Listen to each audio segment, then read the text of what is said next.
Hello दोस्तों, शुरू करती हूँ आज की कहानी।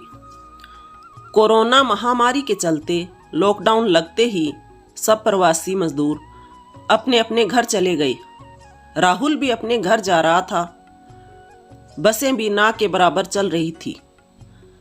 एक बस में बड़ी मुश्किल से छत पर बैठकर वह गांव की तरफ चला, लेकिन बस वाले ने 4 गांव पीछे ही छोड़कर बोल दिया कि इस गांव में बस नहीं जाएगी। बस अब विनयपुर डिपो पर ही छोड़ दी जाएगी।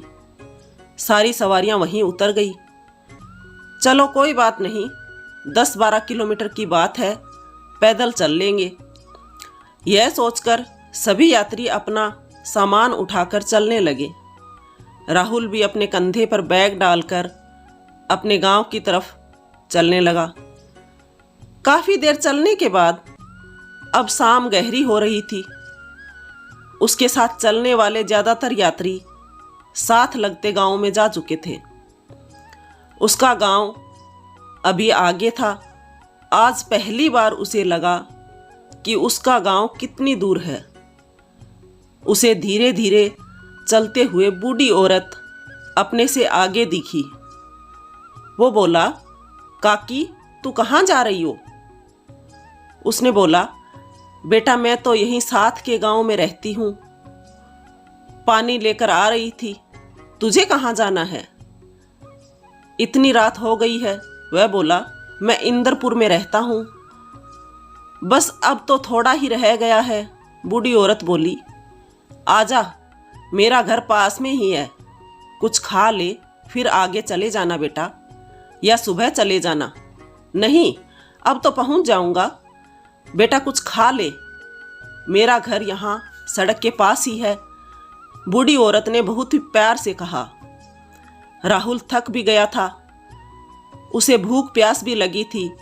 प्यार भरे अनुरोध से वह इनकार ना कर सका और उसने कहा, ठीक है काकी। इतना कहकर वह बूढ़ी औरत के पीछे पीछे उसके घर की तरफ चल पड़ा। एक पल के लिए उसके मन में आया कि क्या यह ठीक कर रहा है, क्योंकि बचपन में उसने भूतों की बहुत सी कहानियां सुनी थी कि वह रात को ऐसे सुनसान सड़कों पर मिल जाते हैं, आपके साथ चलते हैं, फिर बहलाकर आपको अपने साथ ले चलते हैं, बातें ऐसे करते हैं जैसे सचमुच के इंसान हो। लेकिन जब आपकी आंख खुलती है तो वह सब गायब हो जाता है। उसे एक पल के लिए लगा कि यह अम्मा भी किसी भूतिया कहानी की पात्र तो नहीं। अपने मन को समझा के और अपने डर को दूर करते हुए उसने अपने को बोला कि तू तो बस ऐसे ही सोचता है। लॉकडाउन की वजह से सब लोग अपने अपने घरों में फंसे हुए हैं, लेकिन गांव में अभी तक कोरोना का कोई लोगों को पता भी नहीं है, इसलिए अम्मा को भी नहीं पता। वह पानी लेने जा रही थी, पानी लेकर आई है। अम्मा ने उसे बिठाया। छोटी सी झोंपड़ी में अम्मा अकेली ही रहती थी, लेकिन आसपास दूर तक कोई गांव घर नहीं दिखाई दे रहा था। काकी तू अकेली रहती है? मैंने पूछा। हाँ बेटा, तो बाकी इस गांव में कोई नहीं रहता। नहीं, सूखा पड़ने के बाद सब लोग आगे वाले गांव में चले गए, मेरा घर ही रह गया। इतना कहकर अम्मा थाली में मक्की की रोटी और अचार रख ले आई। यह ले खा ले। राहुल ने रोटी खाई। पेट भरने से वह थोड़ी देर बाहर चारपाई पर भी लेट गया। चारपाई पर लेटते ही उसकी आंख लग गई। काफ़ी दिनों बाद इतना चलने के कारण वह काफ़ी थका महसूस कर रहा था, सो लेटते ही सो गया। सुबह जब आंख खुली तो उसने देखा एक टूटी चारपाई पर लेटा हुआ है। आसपास कोई भी नहीं। वह काकी जिसने रात को उसे खाना खिलाया था और जिसके पीछे वह उसके घर तक आ गया था, वह कहीं दिखाई नहीं दे रही थी। वह झोंपड़ा जो रात को ठीक ही लग रहा था, दिए की रोशनी में वह सुबह सूरज की रोशनी में टूटा हुआ था। अब उसे समझ आया कि यह सारा का सारा गांव खाली था, यहाँ कोई नहीं रहता था। वह अम्मा भी दूर दूर तक कहीं दिखाई नहीं दे रही थी। वह समझ गया। उसने इधर उधर कुछ ढूंढने की कोशिश की, लेकिन कुछ नहीं।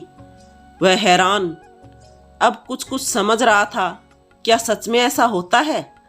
चाहे अम्मा इंसान नहीं भूत ही होगी, लेकिन फिर भी उसने मुझे खाना और पानी पिलाया। मैं उस वक्त डर रहा था अकेले होने से। वह रास्ते भर मेरे साथ रहकर हिम्मत बनी रही। दिल ही दिल अम्मा का शुक्रिया किया और अपना बैग उठाकर अपने गांव की तरफ चलने लगा। तभी पानी का घड़ा लिए अम्मा लौट आई। अम्मा, राहुल ने हैरानी से पूछा, तू कहाँ गई थी अम्मा? और उसने अपने दिमाग में बनाई कहानी पर झेंप रहा था मन में। बेटा, मैं पानी लेने गई थी, तू तो रात खाना खाकर सो गया था, फिर मैंने उठाया नहीं कि तू थका हुआ है, इतने कोस से पैदल चल कर आया है। बैठ, अब तू कुछ खा कर ही अपने गांव को जाना। नहीं अम्मा, अब तो मैं चलता हूँ। इतना कहकर राहुल अम्मा के पांव छू के और उसका धन्यवाद करके अपने गांव की ओर चल पड़ा। और अपने मन में जो उसने कहानी बनाई भूतों की, उस पर मन ही मन हंसने लगा।